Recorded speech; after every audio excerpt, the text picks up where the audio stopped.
नमस्कार। देश की बात में आप सभी का बहुत बहुत स्वागत है, अभिनंदन है। 43 साल पहले देश में इंदिरा गांधी का शासन था और इसी महीने यानी अगस्त के महीने में ही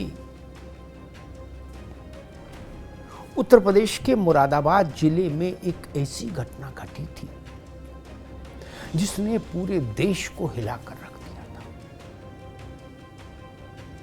आप जानते हैं, पश्चिमी उत्तर प्रदेश के अधिकांश जिले मुस्लिम आबादी के घनत्व वाले जिले, मुरादाबाद भी उसमें से एक है, जहां मुस्लिम आबादी का घनत्व सर्वाधिक है। और ईद का मौका था। शहर के ईदगाह मैदान में हजारों मुसलमान जमा थे। ईद की नमाज हो रही थी और उसकी नमाज के बाद एक दूसरे को ईद की बधाई दी जा रही थी, गले में मिलकर।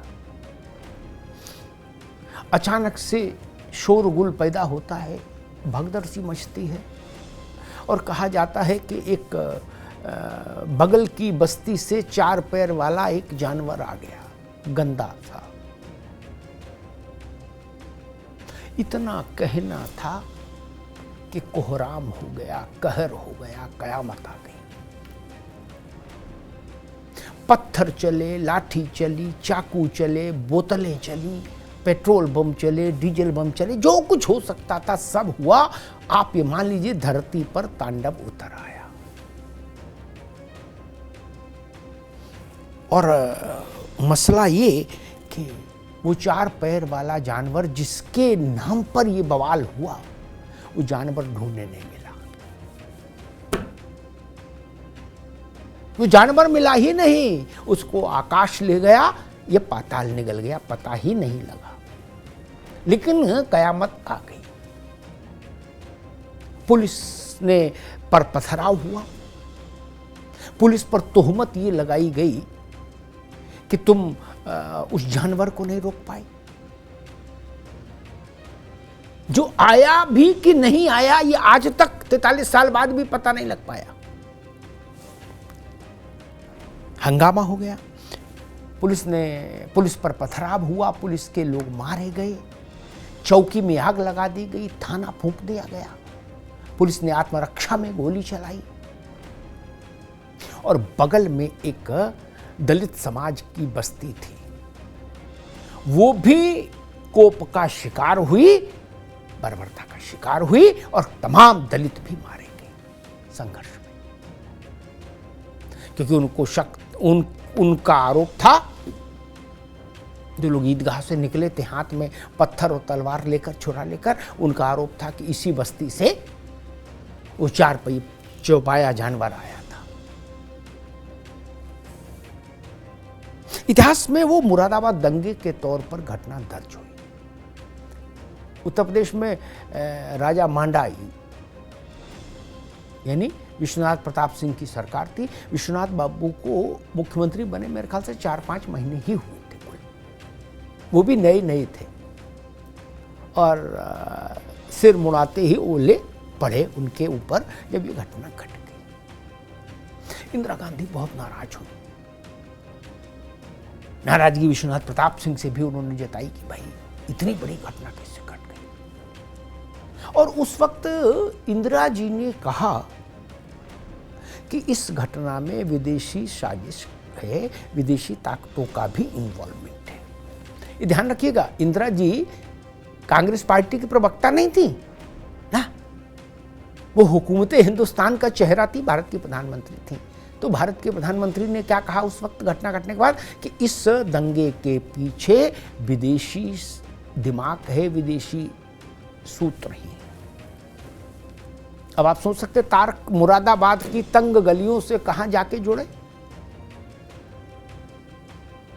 पाकिस्तान से कि अरब से कि पेट्रो डॉलर से।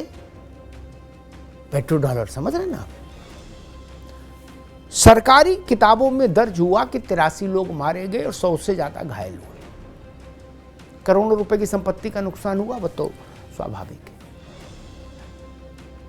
सरकारी किताबों से बाहर प्रत्यक्षदर्शियों ने कहा कि सैकड़ों लोग मारे गए, सैकड़ों लापता हो गए और हजारों घायल हुए। मैं इस आंकड़े की बहस में नहीं जाता कि सरकार वाला सही है या प्रत्यक्षदर्शियों का सही है। आज भी मुरादाबाद की गलियों में जाइए तो आपको ऐसे लोग मिल जाएंगे जो बताएंगे कि मेरे अब्बा को मार दिया, मेरी मां को मार दिया, मेरे भाई को मार दिया, मेरी बहन को मार दिया। कत्लेआम हो गई, कत्ले गारत हो गई। उसके बाद विश्वनाथ प्रताप सिंह ने एक न्यायिक आयोग गठित कर दिया। एक इलाहाबाद हाई कोर्ट के एक जज साहब थे, उनको जिम्मा दे दिया कि भाई आप इसकी जांच पड़ताल करो और कारण निवारण सब बताओ, खोजो कि घटना घटी कैसे, इसके पीछे कौन थे, इसके आगे कौन थे, इसके पीछे मंतव्य क्या था, मंसूबा क्या था और इसको रोकथाम के लिए भविष्य में क्या किया जाए। 3 साल बाद यानी 1983 में वो रिपोर्ट बन के तैयार हुई और जज साहब ने मुख्यमंत्री जी को हैंडओवर कर दी। उस समय मुख्यमंत्री थे, अगर मैं सही याद कर रहा हूं, श्रीपति मिश्रा। ठीक, अब 83 से 2023 कितने साल हो गए? 40 साल, 4 दशक, 17 बार अलग अलग समयों पर उत्तर प्रदेश के तत्कालीन मुख्यमंत्रियों के सामने अधिकारियों ने बार बार यह रिपोर्ट पेश की कि हुजूर माई बाप इजाजत दें तो इसको कैबिनेट में ले आए अप्रूवल के लिए। हर मुख्यमंत्री ने कहा ना, चुप रहिए, इसको नीचे दबा दीजिए। उसमें वीर बहादुर शामिल हैं, उसमें नारायण दत्त तिवारी शामिल हैं। वहां से चलिए मुलायम सिंह यादव, मायावती। अच्छा चलिए, मुलायम सिंह यादव की बात समझ में भी आती है। क्या बिल्ली गले में घंटी क्यों बांधे हैं?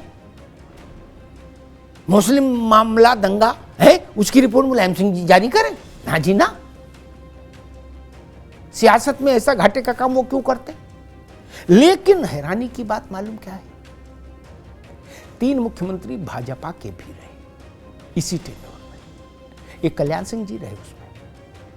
लेकिन कल्याण सिंह जी के समय के समय जब ये फाइल उनके सामने प्रस्तुत हुई तो उसको ये लाभ मिल सकता है इस तर्क के आधार पर कि 1992 में उनके पास ये फाइल रखी गई कि क्या आप कहे अनुमति दें तो इसको कैबिनेट में अप्रूव करके विधानसभा में रखा जाए।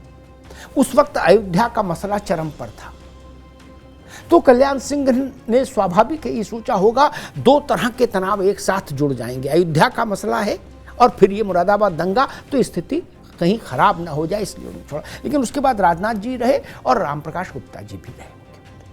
यानी भाजपा, सपा, बसपा, कांग्रेस सबके मुख्यमंत्री रहे।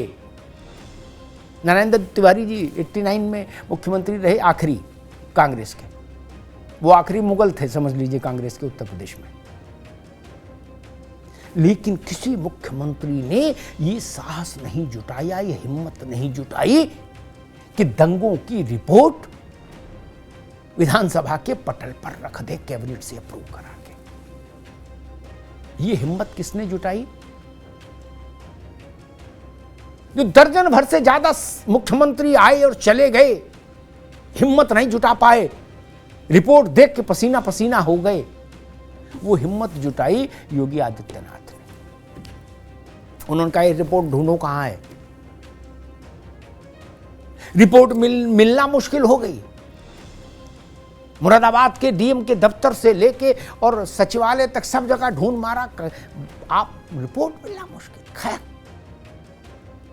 मिली, कैबिनेट में ले गए, अप्रूव कराई और 2-3 दिन पहले विधानसभा के पटल पर रख दी और सीना ठोक कर रखी सरकार ने।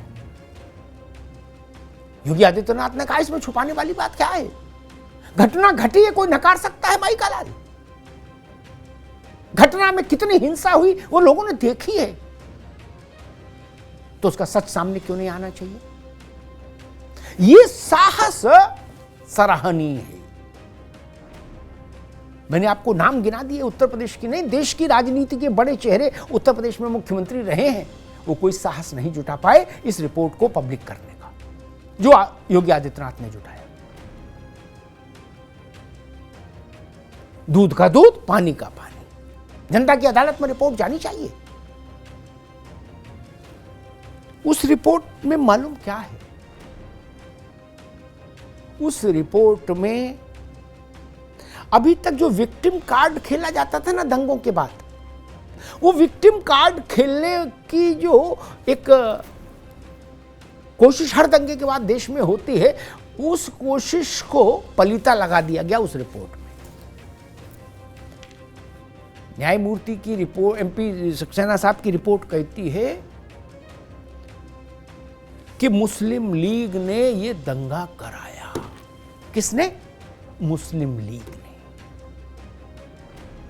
अब आप ये मत पूछने लगेगा मुझसे कि अभी जब राहुल गांधी जी विदेश गए थे तो वहां उन्होंने एक विदेशी पत्रकार के प्रश्न के उत्तर में ये क्यों कह दिया था कि मुस्लिम लीग तो 100% धर्मनिरपेक्ष है, सेकुलर है, उसके तो रग रग में सेकुलरिज्म है क्या? लेकिन मुरादाबाद दंगे की रिपोर्ट कहती है कि दंगा मुस्लिम लीग ने कराया। मुस्लिम लीग के नेताओं ने इस दंगे की साजिश की। उस चौपाए जानवर का नाम उछालकर इतना भीषण रक्तपात करा दिया, क्योंकि वो चाहते थे मुस्लिम लीग का वर्चस्व बढ़े और मुस्लिम राजनीति में उनकी राजनीति परवान चढ़े। राजनीतिक महत्वाकांक्षा ने रक्त की नदी बहा दी थी मुरादाबाद की गलियों में। यह काला सच है उसमें। और उसकी एक संस्तुति है, मैं उद्धृत करता हूं आप सबके लिए। न्यायमूर्ति ने सुझाव दिया कि ये चलन बंद होना चाहिए कि समाज के किसी भी वर्ग को ये एहसास दिलाया जाए साजिशन कि आप चुनाव के समय कीमती होते हो, आप अपनी कीमत समझो और उस अपने वोट का अधिकतम मूल्य वसूलो, यानी मोल भाव। इसी को कहते हैं वोट बैंक की पॉलिटिक्स। उनका जब तक ये रहेगा तब तक ऐसी परिस्थिति बनती रहेगी कि कोई मुस्लिम लीग के नेता ये कोशिश कर सकते हैं फिर दोबारा, अगर ये धारणा देश से बंद नहीं हो कि चुनाव के समय ये मजहब के लोग हैं, ये एक साथ वोट करेंगे।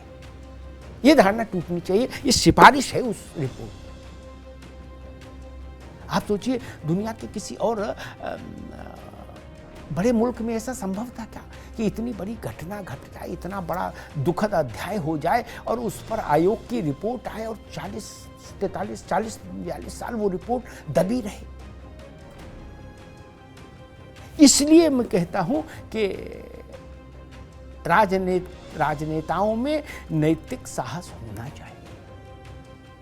अन्यथा जब इतने मुख्यमंत्रियों ने उस रिपोर्ट को ठंडे बस्ते में डाले रखा तो योगी जी भी डाले रखते तो किसको याद था कि मुरादाबाद में दंगा हुआ था, और किसको ये याद था कि कोई रिपोर्ट भी आई थी।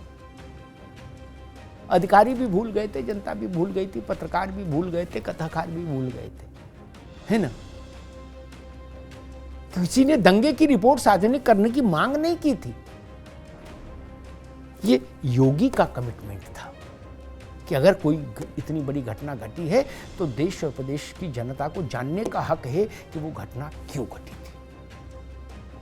मुझे लगता है कि ऐसे दंगों की, ऐसी विभीषिकाओं की जांच रपटें हमें भविष्य के लिए कारगर कायदे कानून और रणनीति बनाने का इस अवसर भी प्रदान करते हैं। इसलिए ऐसी रिपोर्टों को जनता के दरबार में, जनता की अदालत में पेश किया जाना चाहिए। ये ज़रूरी भी है और लोकतंत्र का तकाजा भी है। धन्यवाद।